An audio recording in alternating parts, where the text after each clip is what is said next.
Let us understand some of the common operations that can be performed on any type of collection. Here we will see details related to list and set. However, these can be applicable even on dict as well as tuple. In can be used to check if element exists in a collection. Len, which stands for length, can be used to get the number of elements from a collection. Sorted, to sort the data. Original collection will be untouched, which means it is not in place sorting.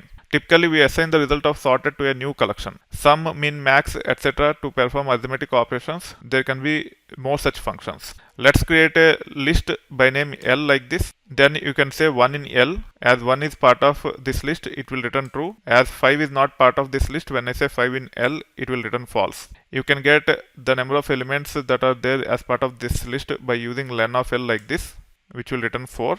Let's create the list with reverse elements.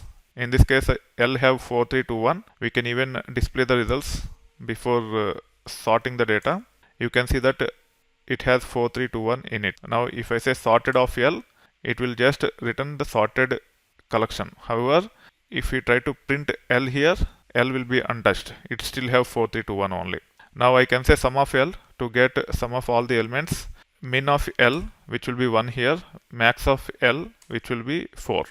Let's create a set with name S with 4 elements 1, 2, 3, 4. You can actually check the type of this by saying type of S, which we have already seen earlier. It is of type set, and we can say 1 in S, which will return true because there is 1 in our set S. 5 in S will return false. Len can be used to get number of elements from the set, which is nothing but 4.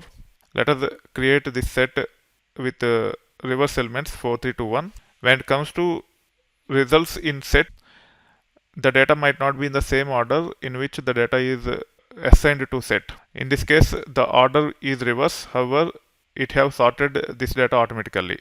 But it doesn't mean that the data will be sorted always like this. Now, if I say sorted of yes, it will ensure that data is sorted. You can see the results 1, 2, 3, 4.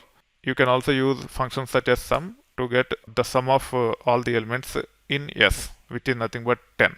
This is how you can perform some of the common operations that are available on top of collections, especially on list and set.